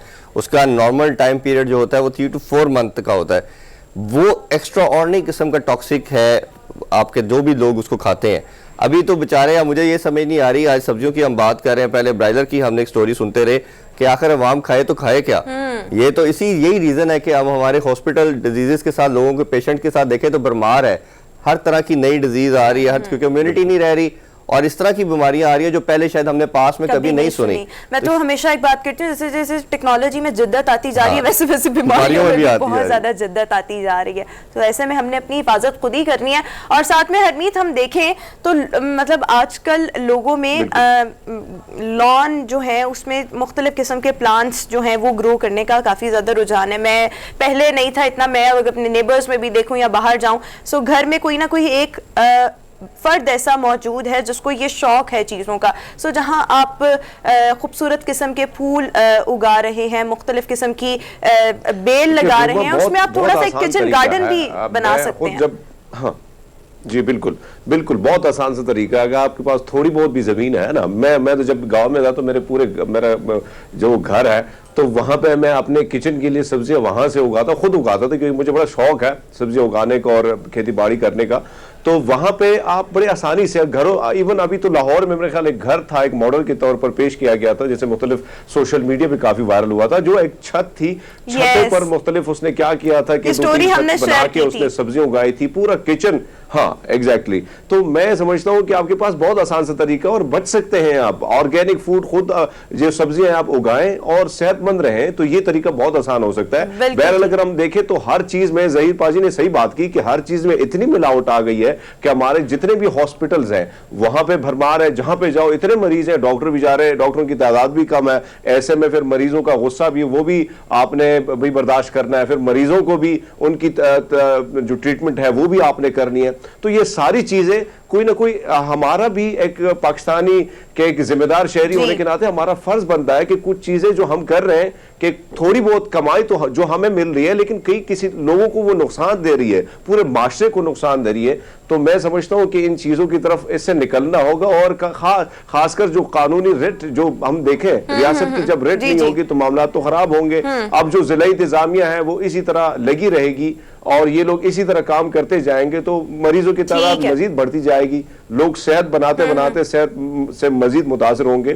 तो मेरे ख्याल में काम करना होगा। बिल्कुल ठीक हो गया, बिल्कुल ठीक आपने भी बात की। और यहाँ पर हम अपने जितने भी मुतल्लिका डिपार्टमेंट्स हैं उनसे अपने के इस मामले पर फौरी तौर पर एक्शन लें, और जब तक एक्शन नहीं लिया जाता हमारे जो व्यूअर्स हैं उनसे हम ये रिक्वेस्ट करेंगे कि अपनी थोड़ी सी हिफाजत खुद करें। किचन गार्डन, कोई छोटा सा लॉन, वहां पर आप कोई भी लाइक सीड्स ग्रो कर लें, सीड्स, और फिर वो बेहतर हो जाएगी। स्लो पॉइजन, मतलब आपका ग्रेजुअली आपको वो लग रहा है। बिल्कुल हमने इससे बचना है और अपनी हिफाजत खुद करनी है। किचन गार्डन हो गया, अपनी जो सब्जियां हैं उनको अच्छे से वॉश करें, विनेगर वाले पानी से वॉश करें, सो तब तक आप ये मेजर्स जो हैं वो ले सकते हैं। अभी हम एक ब्रेक की तरफ जाएंगे, वापस आएंगे इस ब्रेक के बाद। Good morning public. ब्रेक के बाद एक बार फिर से गुड मॉर्निंग पब्लिक में आपको खुशामदीद कहेंगे। व्यूअर्स, अभी हम डिस्कस करेंगे पाकिस्तान वर्सेस वेस्ट इंडीज। पहला T20 मैच आज कराची में खेला जाएगा। अच्छा, एक ये तो खबर है ही खेल के मैदान से, क्रिकेट के मैदान से, और शायकीन क्रिकेट इस मैच को देखने के लिए बेताब भी हैं, बट इसके साथ साथ अगर हम देखें तो गुज़िश्ता रोज PSL भी ड्राफ्ट हुआ है और इस हवाले से जो फ्रेंचाइजेस हैं वो भी बहुत कुछ सोच रहे हैं कि इसको एक्सपैंड कैसे किया जाए, इसको मजीद सक्सेसफुल कैसे बनाया जाए। ये तमाम चीज़ें भी चल रही हैं। तो तमाम मौज़ूआत पर बात करेंगे कुछ देर में। आगे चलकर हमें मिर्ज़ा इकबाल बेग साहब भी हमें शो में ज्वाइन करेंगे। बट इरफान, आज के मैच को अगर हम देख लें, जरा आप अपने होस्ट वाले उस से बाहर निकल आए ना, अब आप हमारे एनालिस्ट बन जाए। सो ये बताएं, मेरा टॉपिक आ गया। यस, आपका टॉपिक आ गया, आपके इंटरेस्ट का टॉपिक आ गया। सो आपसे ही पूछते हैं ना कि जरा बताएं आज के मैच में आप टीम कॉम्बिनेशन कैसा देख रहे हैं, वेरी क्विकली, क्योंकि मिर्जा साहब भी हमारे साथ हैं। बेसिकली पाकिस्तान का पल्ला भारी है और बड़ी अच्छी क्रिकेट हम खेल रहे हैं, और मेरा ख्याल है कि जैसे वेस्ट इंडीज के 2 प्लेयर और एक मैच ऑफिशियल का भी कोविड पॉजिटिव आ गया, और उसकी वजह से अच्छी चीज़ ये है कि क्रिकेट होने जा रही है। बकिया तो हम मिर्जा साहब से भी उनकी तमाम इसका फीडबैक लेते हैं इसके ऊपर। ठीक है, ठीक है। सीनियर स्पोर्ट्स तज्जियाकार मिर्जा इकबाल बेग साहब इस वक्त हमारे साथ शो में मौजूद है। मिर्जा साहब, good morning and thank you so much for joining us on the show. Sir, 2 मौजू हैं आज हमारे। एक तो PSL को लेकर गुज़िश्ता रोज़ भी ड्राफ्ट हुआ, प्लस आज जो मैच खेला जा रहा है पहला T20 match Pakistan versus West Indies. Sir, आज के मैच के हवाले से आपकी प्रेडिक्शन और ओवरऑल एनालिसिस जानेंगे, फिर PSL पर आ जाएंगे। बहुत बहुत शुक्रिया रोमा। लेकिन अगर आप हकीकत की निगाह से देखें तो as compared to Bangladesh, West Indies की टीम पाकिस्तान को टफ टाइम दे सकती है। बांग्लादेश के खिलाफ तो हमने सीरीज में क्लीन स्वीप किया, 3-0 जीते, और फिर आखिरी जिस तरह से T20 जो था वो उसमें टफ टाइम दिया बांग्लादेशी टीम ने। लेकिन मेरे ख्याल में वेस्ट इंडीज की टीम डिफरेंट टीम है। अगरचे क्रिस गेल रिटायर हो गए, डेवन ब्रावो नहीं है, आंद्रे रसल बिग बैश खेले, इवन लुइस नहीं, उनके बैट्समैन बड़े जारहाना बैट्समैन है, वो नहीं आए, लैंडल सिमन्स नहीं आए, शिमरून हेटमेयर नहीं आए, और फिर उनके कप्तान कैरोन पोलार्ड वो जख्मी हो गए, वो उनको हैमस्ट्रिंग का प्रॉब्लम हो गया। उसके बावजूद और फिर सोने पे सुहागा जो 3 खिलाड़ी, जहां उनके शेल्डन कॉट्रेल, शाय होप और काइल माइस, वो जो है उनका कोविड टेस्ट पॉजिटिव आ गया। तो धचका तो लगा है वेस्ट इंडीज की टीम को, लेकिन मैं समझता हूं कि पाकिस्तान को टफ टाइम दे सकती है। अप्रैल 2018 में जब वेस्ट इंडीज की टीम ने कराची में ही 3 T20 मैचेस खेले थे तो पाकिस्तान ने बआसानी वो सीरीज 3-0 से जीती थी। लेकिन इस सीरीज में मैं समझ रहा हूं कि वेस्ट इंडीज और पाकिस्तान के दरमियान एक अच्छा मुकाबला मिर्जा साहब, इसमें ये बताइएगा कि पाकिस्तानी टीम हमें पता है कि उनसे काफी स्ट्रांग है, और जिस तरह आपने डिफरेंट प्लेयर्स के नाम भी ले लिए, वो भी ट्रैवल नहीं किया, और अभी 3 प्लेयर्स उनके कोविड की वजह से अवेलेबल नहीं है, तो आप कैसे देखते हैं, क्या पाकिस्तान को अपनी अप्रोच को चेंज करना चाहिए, यंगस्टर को चांस देना चाहिए? जैसे हमने देखा कि वर्ल्ड कप के अंदर पूरे तमाम मैचेस में एक ही टीम खिला दी, विनिंग कॉम्बिनेशन को नहीं छेड़ा। तो मेरा ख्याल नहीं है कि आपको लगता नहीं कि ये आइडियल सिनेरियो है हमारे पास कि नए लड़कों को चांस दिया जाए, ग्रो अप करें, थोड़ा सा अपनी उस अप्रोच को, जो डिफेंसिव अप्रोच बन चुकी है समहाउ, कि हम डरते हैं कहीं हार ना जाए, उससे उस चल से बाहर आने का टाइम है ये? मेरे ख्याल में यंगस्टर्स को क्या है, हसन अली जो है उन्होंने आराम किया है, और फिर इन्होंने जो है उस पाकिस्तानी टीम में जो है सेलेक्ट किया है हसनैन, वापस आए मोहम्मद हसनैन। तो मेरे ख्याल में वही टीम रखेंगे। आसिफ अली को इन्होंने नहीं खिलाया था बांग्लादेश के खिलाफ T20 सीरीज में, जहां आसिफ अली ने जो वर्ल्ड T20 में सिर्फ 20 गेंदें खेली थी, हैरत अंगेज तौर पर उसको आराम कराया बांग्लादेश के खिलाफ। तो आसिफ अली एक्शन में नजर आएंगे। बाकी तो मेरे ख्याल में वही खिलाड़ी होंगे। फास्ट बॉलिंग के शोबे में अब इन्होंने शाहनवाज दहानी को एक मैच खिलाया है, तो अब अगला मैच शायद खिलाएं। जाहिद महमूद को इन्होंने बिल्कुल दूध में से मक्खी की तरह निकाल बाहर फेंका है। उसकी वजह शायद ये भी हो सकती है कि शादाब खान टीम के नायब कप्तान है, वो लेग स्पिनर है, उस्मान कादिर भी है। तो मेरे ख्याल में यंगस्टर्स को क्या, ये तो वही ज्यादातर तो वही कॉम्बिनेशन रखेंगे। अगर तब्दीली हुई तो 1 या 2 तब्दीलियां होंगी। ठीक हो गया जी हरमीत।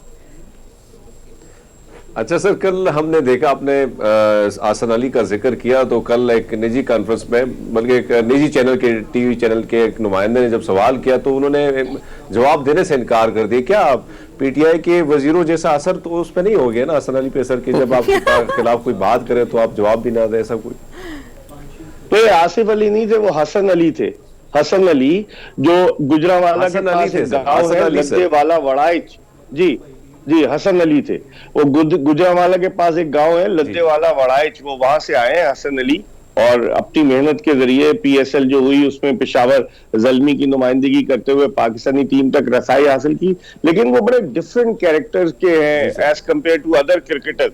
या तो उन्हें ग्रूमिंग की जरूरत है, परफॉर्मेंस उनकी क्रिकेट की फील्ड पर बड़ी जबरदस्त है, लेकिन ऑफ द फील्ड बाज औकात वो ऐसी चीजें कर जाते हैं कि जिस पर कभी तो वो रैंप पे चलना शुरू हो जाते हैं, मॉडलिंग करते हैं। कभी उन्होंने वो जो टीवी पे अपनी सेल्फी लगाई कि जा रहे हैं जहाज में, कि पार्टी करने जा रहे हैं, कभी कुछ करते हैं, कभी कुछ। वो कैरेक्टर है डिफरेंट किस्म के। और फिर विकेट लेने के बाद वो जनरेटर की तरह ऑन करने की तरह जो अपना स्टाइल बनाते हैं, तो उसको भी देखा जाए। मेरे ख्याल में डिफरेंट है, ऐसा होना नहीं चाहिए। सबको अपनी लिमिट्स में रहना चाहिए, चाहे सहाफी हो चाहे खिलाड़ी हो। अच्छा, ठीक हो गया। अच्छा मिर्जा साहब, यहाँ पर आपसे ये भी जानना चाहूंगी, PSL 7 की अगर ड्राफ्टिंग को देखा जाए, वो तमाम चीजों तो गुज़िश्ता रोज इस हवाले से ऐलान भी किया जा चुका है। ये बताइएगा कि PSL को मजीद सक्सेसफुल बनाने के लिए खिलाड़ियों को अच्छा माहौल फराहम करना, ये किस हद तक मैंडेटरी है? देखिए रोमा, PSL की फ्रेंचाइजीज और पाकिस्तान क्रिकेट बोर्ड के दरमियान काफी अरसे से सर जंग जारी थी। बल्कि एहसान मानी के दौर में तो PSL की फ्रेंचाइजीज ओनर जो थे वो लाहौर हाई कोर्ट भी चले गए थे। फिर लाहौर हाई कोर्ट ने उन्हें कहा कि आप मिलजुल कर मामला तय करें आपस में। तो फिर अभी रमीज राजा जब आए, जब भी मामला थोड़े से बिगड़े हुए थे। लेकिन अब लगता ही है क्योंकि PSL पाकिस्तान का ब्रांड है, 2016 से PSL हो रही है, तो अब लगता ही है कि सारे इख्तिलाफात बालाए ताक रखकर एक दूसरे के साथ मिलजुल कर जो है वो काम कर रहे हैं। और मुझे लग रहा है कि अब एक और टीम की जरूरत है, क्योंकि अभी तो 6 टीमें हुई हैं, पहले 5 टीमें थी, फिर मुल्तान सुल्तान ऐड हुई, तो एक आध टीम और ऐड हो। और फिर फ्रेंचाइजेस के जो ऑब्जेक्शंस है कि उनको जो उनकी रकम में इजाफा किया जाए, क्योंकि इन्होंने एक गैम्बल खेला था जब 2016 में नजम सेठी ने शुरू की थी, तो किसी के वहमो गुमान में भी ना था कि PSL पाकिस्तान का ब्रांड बन जाएगी। उस वक्त फ्रेंचाइजीज ओनर्स ने एक रिस्क लिया था। और अब चूंकि उनकी टीमें बड़ी स्टैब्लिश हो गई हैं, आपको स्पॉन्सर्स भी HBL मिल गया है मजीद 4-5 साल के लिए, तो मैं समझता हूँ कि बहुत सारी चीजों की अब भी जरूरत है। लेकिन ये ब्रांड है और इस ब्रांड को हमें मजीद बेहतर बनाना होगा, इस पर पूरे पाकिस्तान को फख्र है। अच्छा मिर्जा साहब, अभी जिस तरह फाइनेंशियल्स की बात की हमने, अभी भी लास्ट मीटिंग जो फ्रेंचाइज ओनर की चेयरमैन PCB रमीज राजा से हुई वो कोई अच्छी नहीं थी। उसमें काफ़ी हार्श डिस्कशन भी हुई और उन्होंने कहा कि आप लोग हमें ब्लैकमेल की तरफ लेके जाते हैं। और उन्होंने फ्रेंचाइज ओनर्स ने कहा, नदीम उमर की खासतौर पे बात सामने आई, उन्होंने कहा हमने बड़ी सेक्रीफाइस दी है इसके लिए। तो मामला तो अभी भी उसी तरह कुछ स्टेबल नहीं है, बट क्योंकि हमारा ब्रांड है, सब इसको ऑन करते हैं, तो एफर्ट कंटिन्यू है। एक तो इसका बताइएगा, दूसरा हम कामरान अकमल की बात करना चाहेंगे। जिस तरह उनको पेशावर ज़ल्मी ने पहले रिलीज़ किया और फिर उन्होंने सिल्वर कैटेगरी के अंदर पिक किया और फिर उन्होंने अपने आप को दस्तबरदार भी कर दिया कि मैं इसको कंटिन्यू नहीं करूँगा, तो इस सारे मामले को कैसे देखते हैं आप? देखिए, पहले अगर हम कामरान अकमल की बात करें तो कामरान अकमल जो है वो 2016 से पेशावर ज़ल्मी की जानिब से खेलते रहे, बड़े जबरदस्त उनके बैट्समैन रहे। अप्स एंड डाउन आते हैं क्रिकेटर की लाइफ में और क्रिकेटर की फॉर्म में भी अप्स एंड डाउन आते हैं, लेकिन कामरान अकमल एक लाजमी जुज बन चुके थे पेशावर ज़ल्मी का। 2017 में पेशावर ज़ल्मी ने जब PSL जीती तो कामरान अकमल भी उस टीम का हिस्सा थे, फिर फाइनल भी कई खेले और उन्होंने बड़ा अच्छा परफॉर्म किया। लेकिन उनका वो यही था कि उनको जो है डिमोट किया गया एक कैटेगरी से दूसरी कैटेगरी में। सीनियर क्रिकेटर हैं, 2003 में इन्होंने अपना टेस्ट कैरियर 18 साल पहले शुरू किया था कामरान अकमल ने। हाईएस्ट रन गेटर है, second highest run getter after Babar Azam. बिल्कुल, कामरान अकमल की परफॉर्मेंस सबके सामने है। उन्होंने जो है अगर देखा जाए छक्के भी बहुत ज्यादा लगाए हुए हैं, सेंचुरी भी बनाई हुई है, उनकी परफॉर्मेंस बड़ी जबरदस्त थी। लेकिन इसके बावजूद कामरान अकमल को इस तरह से नजरअंदाज किया जाना, तो फिर उन्होंने रिएक्शन शो किया। उन्होंने कहा कि इस कैटेगरी में मेरे बजाय अगर आप किसी यंगस्टर को मौका दे दें तो ज्यादा बेहतर होगा। लेकिन पेशावर ज़ल्मी कामरान अकमल को डेफिनेटली मिस करेगी। अच्छा, वो मोहम्मद अकरम का एक स्टांस मैं सिर्फ कंटिन्यू कर लूं बात को। उन्होंने फिर आगे से जब प्रेस कॉन्फ्रेंस में पूछा गया तो उन्होंने कहा कि मैं मनाने की कोशिश करूंगा और फाइनेंशियली हम जो है इनको रिम्यूनरेट करने की कोशिश करेंगे बाद में। तो आपको लगता है कि इतने बड़े प्लेयर को पैसों की सिर्फ जरूरत है, डिग्निटी की जरूरत नहीं है? ये उनकी स्टेटमेंट को कैसे देखते हैं आप? प्लेयर्स को इज्जत की जरूरत है। कामरान अकमल अनकॉन्ट्रोवर्शियल फिगर है। आप देखिए, अगर उनके भाई उमर अकमल के मुख्तलिफ तनाज़ात सामने आते हैं, लेकिन कामरान अकमल थॉरो जेंटलमैन है, हर एक के साथ उनका रवैया बड़ा अच्छा होता है। मैं तो हैरान हूं उनका रिएक्शन, लगता है कि वो लावा पक रहा था जो कल फट गया जब उन्होंने कहा कि मैं विड्रॉ कर रहा हूँ। मेरे ख्याल में आपस में जावेद आफरीदी साहब को इनसे बैठकर बात करनी चाहिए। अब वहाब रियाज इनके बड़े अच्छे दोस्त हैं, उनके कप्तान, उनको भी बात करनी चाहिए और बैठकर ये मामला तय करना। ठीक है जी हरमीत। अच्छा सर, जो मैचेस के अगर हम देखें वेस्ट इंडीज और पाकिस्तान के, तो सारे तकरीबन जो मैचेस हैं वो मेरे ख्याल में शाम को ही होंगे। तो ऐसे में पहली इनिंग्स या दूसरी इनिंग्स कौन सी ज्यादा जो है फायदा, कौन सी इनिंग्स ज्यादा फायदा पहुंचा सकती है? देखिए हरमीत, कराची में सूरज आजकल 5:41 पर गुरूब हो रहा है और मैच 6 बजे शुरू होगा अंडर फ्लड लाइट्स। तो अंडर फ्लड लाइट्स तो दोनों टीमें खेलेंगी, 20-20 ओवर की इनिंग्स है, तो उससे कोई फर्क नहीं पड़ेगा। नेशनल स्टेडियम की जो पिच बनाई गई है, इन्होंने T20 की सीरीज के लिए, चूंकि 4 दिन में 3 T20 है, आज एक होगा, एक कल होगा और एक जुमरात को होगा, तो उन्होंने 2 पिचेस तैयार किए। आगा जाहिद साहब लाहौर से आए थे, जो पुराने क्यूरेटर है, साबिक टेस्ट क्रिकेटर है, तो कहा यही जा रहा है कि ये पिचेस जो है ये बैट्समैनों के लिए साजगार साबित होंगी, छक्कों और चौकों की बरसात देखने को मिलेगी। तो तवक्को तो यही है, इसमें कोई रोल प्ले नहीं करेगा। डे एंड नाइट तो मैच है ही नहीं, वो T20 रात को खेला जा रहा है। ड्यू फैक्टर आएगा मिर्जा साहब? कराची में ड्यू फैक्टर की क्या पोजीशन है?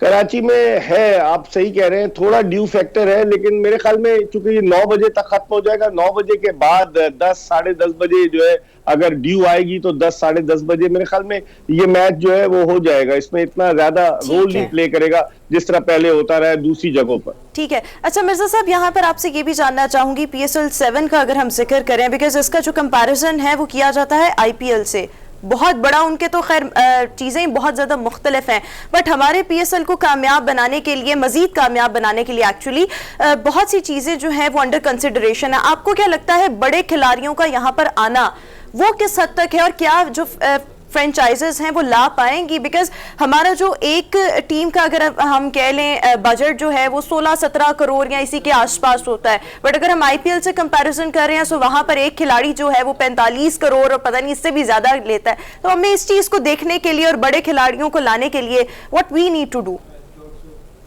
देखिए रोमा, इसके लिए एक तो फ्रेंचाइजेस ने कहा है पाकिस्तान क्रिकेट बोर्ड से कि अब मेरे ख्याल में 8वीं PSL पर काफी चीजें बेहतर होंगी। कि बड़े खिलाड़ी भी आ जाए, रवींद्र राजा की ख्वाहिश थी ग्लेन मैक्सवेल आ जाए, लेकिन फ्रेंचाइजीज का लिमिटेड बजट है, फिर उनको उनका शेयर भी, उनके मसाइल भी बहुत सारे हैं। लेकिन आपने जिस तरह बात की ना कि बड़े क्रिकेटर्स, अब चूंकि 27 जनवरी से 27 फरवरी तक PSL हो रही है, तो बेशतर टीमें या तो अपने इंटरनेशनल कमिटमेंट में बिजी होंगी या फिर ये एमिरेट्स क्रिकेट लीग भी हो रही है मुत्तहिदा अरब अमारात में, और वहां भारत की 3 IPL फ्रेंचाइजीज ने टीमें ली हुई हैं, वो पैसे वहां फेंक रहे हैं, वो पैसों जो है उन्होंने बड़ी ऑफर की हुई है। तो शायद इन चीजों को सबको मद्देनजर रखा जाए, आइंदा जब हमारी 8वीं PSL हो तो इन तमाम मामलात पर काबू पाया जाए। मेरी नजर में अब PSL में एक आध टीम और बढ़ाने की जरूरत है, ताकि अगर टीमें बढ़ेंगी तो और खिलाड़ियों को भी मौके मिलेंगे, क्योंकि पाकिस्तान में PSL से ही देखें, शादाब खान हुए, फहीम अशरफ हुए, हुसैन तलत हुए, कई क्रिकेटर, हसन अली हुए, ये सब PSL की प्रोडक्ट है। तो PSL में अगर टीम को हम इंक्रीज करेंगे तो डेफिनेटली फिर खिलाड़ियों को और मौके मिलेंगे। अभी देखें कई खिलाड़ी जो रह गए, अहमद शहजाद इतना अच्छा परफॉर्म करते हैं, वो T20 में उनका नाम ही नहीं है किसी टीम में। उमर अकमल चले वापस आ गए कोयटा ग्लैडिएटर्स में, फिर उसके अलावा सुहेल खान का नाम नहीं है, जुनैद खान का लगता है क्रिकेट कैरियर खत्म हो गया। बहुत सारे ऐसे क्रिकेटर्स हैं जो एक्सपेक्ट कर रहे थे कि उन्हें लिया जाएगा, लेकिन उनके नाम नहीं है। तो अब अगर टीम बढ़ाएंगे, टीम की तादाद बढ़ाएंगे तो उससे फर्क पड़ेगा, काफी क्रिकेटर्स अकोमोडेट हो पाएंगे। मिर्जा साहब, जिस तरह आपने कहा कई बड़े नाम नहीं लिए, इससे जाहिद महमूद को नहीं लिया गया, लेग स्पिनर की बात करें, जुनैद का आपने जिक्र कर दिया, माद भट्ट बड़ा अच्छा T20 स्पेशलिस्ट है, उसको नहीं खिलाया गया। तो एक तो जैसे आपने सोल्यूशन बताया कि एक और टीम आएगी तो ये लड़के केटर हो सकते हैं। दूसरा, जिस तरह हमने देखा कि न्यूजीलैंड की भी टीम आई तो उनके मेन प्लेयर नहीं आए, अभी वेस्ट इंडीज आई है, इनके भी मेन प्लेयर्स नहीं आए। तो आपको लगता नहीं है, तो अगर मेन टीम के अंदर जो ऑफिशियल टूर है उसके ऊपर बड़े नाम नहीं आ रहे, तो PSL के अंदर कैसे ये बड़े नाम आएंगे? ये तो मेरा ख्याल है बहुत ज्यादा एफर्ट की जरूरत है, बड़ा ज्यादा आपको मॉनेटरी वैल्यूज इसमें फेंकनी पड़ेंगी। देखिए PSL डिफरेंट है और जो टीमों का नेशनल ड्यूटी डिफरेंट है, क्योंकि वहां प्लेयर्स जो हैं वो ऑप्शंस लेते हैं कि जी मैं नहीं जा रहा, या प्लेयर्स अनफिट हो गए। PSL में चूंकि प्लेयर्स को भारी मुआवजा मिलता है as compared to their national duty, तो यहाँ पर वो अपनी अवेलेबिलिटी शो करते हैं। अब आप देखें ना, आंद्रे रसल पाकिस्तान नहीं आए लेकिन बिग बैश लीग खेल रहे हैं वो ऑस्ट्रेलिया में जाकर। तो बहुत से ऐसे प्लेयर्स हैं। और आपकी बात सही है इरफान कि अगर आप हकीकत की निगाह से देखें तो पाकिस्तान में बड़ी ज्यादती की है जाहिद महमूद के साथ। बड़ा अच्छा लेग स्पिनर, इस साल फरवरी में उसने साउथ अफ्रीका के खिलाफ लाहौर में अपना T20 डेब्यू किया, 3 विकेट ली, और उसके बाद से उसको पाकिस्तान में कहीं नहीं खिलाया गया। ये बड़ी ज्यादती है। उसको घुमाते रहे क्रिकेट की बस के तना, मुसाफिर की तरह एक जगह से दूसरी जगह लेकर जाते रहे, लेकिन उसको नहीं खिलाया। तो अगर आप इस तरह से खिलाड़ियों को जाया करते हैं, वो तो शाहनवाज दहानी के लिए भी बहुत शोर मचा, जो PSL का बेहतरीन बॉलर था, तो कहीं जाकर उसे एक मैच खिलाया गया बांग्लादेश में। तो इस तरह से नहीं होना चाहिए। जो खिलाड़ी अच्छा है, टैलेंटेड है, मेरिट पे पूरा उतरता है, उसको खिलाना चाहिए। ठीक है जी हरमीत। अच्छा सर, अगर हम देखें तो बहुत अरसे बाद, बल्कि कोविड जब नहीं था, कोविड जब आया तो ये मामला शुरू के स्टेडियम जो वो खाली पड़ गए थे, और अब हम देखें तो नेशनल कमांड कंट्रोल सेंटर की जानिब से इजाजत दी गई है तमाशाइयों को 100%। तो ऐसे में जोश जज्बा खिलाड़ियों का कितना बढ़ेगा सर? डेफिनेटली हरमीत, पहले तो आपको पता है कोविड आने की वजह से खाली मैदानों पर खिलाड़ी क्रिकेट खेलते थे। जब कमेंटेटर्स कमेंट्री करते थे तो बैकग्राउंड में तमाशाइयों की आवाज लगा दी जाती थी। लेकिन अब चूंकि 100% इजाजत दी गई है बैठने की तमाशाइयों के, वर्किंग डे में ये तीनों T20 मैचेस हैं, लेकिन चले वर्किंग डे अपनी जगह शाम 6 बजे शुरू होंगे, तो उस लिहाज से तमाशाइयों को आना चाहिए, जोश खरोश होना चाहिए। और टीमें अगर तगड़ी टीमें आएंगी, पाकिस्तान क्रिकेट बोर्ड अगर जो डिफरेंट क्रिकेट बोर्ड्स हैं जो पाकिस्तान आ रहे हैं, उनको ये कन्विंस करें कि आप अपने स्टार क्रिकेटर्स को भेजें, तो उससे बड़ा फर्क पड़ेगा। सर, इस सवाल पर आपका क्विक जवाब चाहूंगी कि PSL को मजीद प्रमोट करने के लिए आपको लगता है समर विंडोज की जरूरत है? मेरे ख्याल में हमें विंडो उस वक्त देखनी पड़ेगी रोमा जब प्लेयर्स अवेलेबल हो। ये भी नहीं है ना कि अगर प्लेयर्स अवेलेबल नहीं हो हम कोई और विंडो ढूंढ लें, और हमारा इंटरनेशनल कमिटमेंट भी हो, जो गैर मुल्की क्रिकेटर्स आ रहे हैं अगर उनका भी इंटरनेशनल कमिटमेंट होगा तो फिर बड़ा मुश्किल हो जाएगा। ठीक है, बहुत शुक्रिया मिर्जा इकबाल बेग साहब, हमारे साथ शुरू थे, एनालिसिस दे रहे थे अपना, और साथ ही साथ जो एक बात जिस पर मेरा ज्यादा फोकस है कि चीजें बेहतरी की तरफ गामजन है, बट हम PSL 8 में मुकम्मल तौर पर चीजें ऑस्ट्रेलिया का डेलीगेशन भी 2 दिन पहले होके गया है और मेरा ख्याल है मोस्ट लाइकली ऑस्ट्रेलिया भी अब पाकिस्तान आएगी। ये बड़ी अच्छी डेवलपमेंट हो रही है। उम्मीद करते हैं कि बेशुमार इंटरनेशनल जितनी भी क्रिकेट टीम्स हैं वो पाकिस्तान आए और हम क्रिकेट को ऑब्वियसली और मतलब जो हमारा क्रिकेट में एक तासुर थोड़ा सा पीछे चला गया था उसको हम मजीद बहुत ज्यादा अच्छा कर सकें। अच्छा है बट और अच्छा फेस्टिवल का समा होता है पूरे कंट्री के अंदर। जब क्रिकेट होती है तो तमाम जगह जैसे जश्न है या ईद का फेस्टिवल है उस तरह का एक फेस्टिवल होता है। बिल्कुल ठीक हो गया। अभी हम शो में एक ब्रेक शामिल करेंगे, हाजिर होंगे एक ब्रेक के बाद।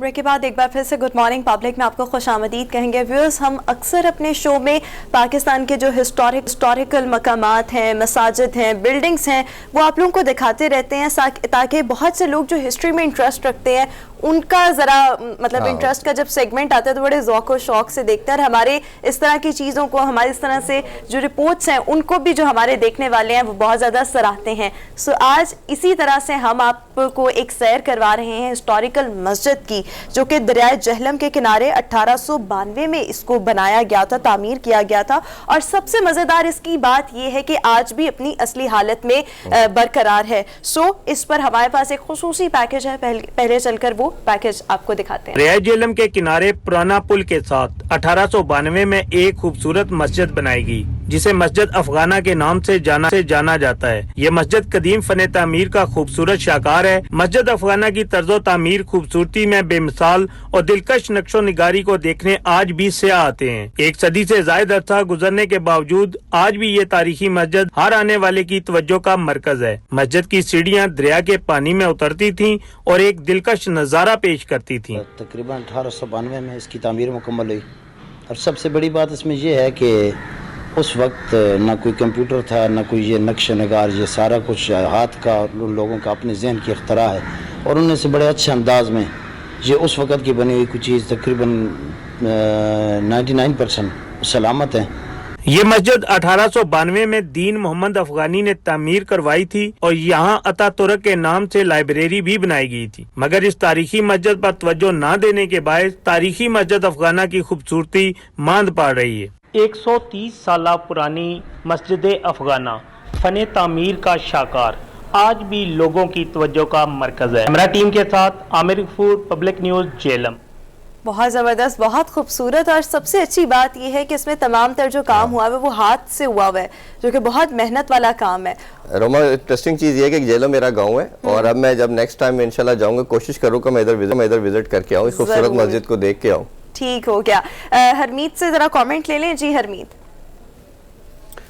बिल्कुल, आप वैसे इरफान आपको तो जाना चाहिए, बहुत ही खूबसूरत मस्जिद है। लेकिन आपकी बात रोमा अगर हम देखें बहुत सारे तारीखी इमारतें हमारे पास मौजूद हैं, जिस तरह हमने परसों मिस्र का जिक्र किया था, तो मिस्र ने क्या किया है कि टूरिस्ट को अट्रैक्ट करने के लिए उन्होंने अपने आसार कदीमों को महफूज बनाया है, ख्याल रखा जा रहा है। अगर हम देखें तो यहाँ पे मुख्तलिफ, अगर डाइवर्सिटी की बात करूँ, मुख्तलिफ रिलीजन की बात करूँ, फिर वहाँ की इमारतों की बात है। यहाँ पे कटास राज अगर आप देखें, यकीनन देखने का अगर आप वहां पे जाती हैं तो वहां पे जो बना जो तालाब है, फिर वहां पे मुख्तलिफ इमारतें, फिर वो जो जंगी जो हिस्ट्री है महाभारत की, इसके साथ साथ फिर आप हसन अब्दाल के मुख्तलिफ इलाकों में जाती हैं, जाती हैं, तो ये बहुत ही खूबसूरत इमारत हमारे पास है। बट ये है कि हुकूमत की जानिब से उसी तरह इस पर तवज्जो नहीं दी गई जो देनी चाहिए। बिल्कुल ठीक हो गया। और हम अक्सर अपने जो हमारे हुकूमती लोग हैं उनको भी कहते रहते हैं अपने इस शो के तवस्सुत से कि इन तमाम चीज़ों की तरफ, इन तमाम मकामात की तरफ तवज्जो दें,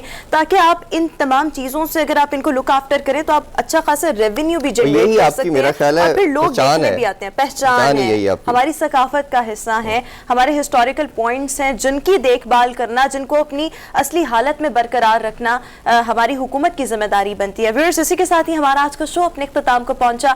इंशाल्लाह आपसे मुलाकात होगी कल। अपना ख्याल रखिएगा, हमें दीजिए इजाजत। अल्लाह हाफिज।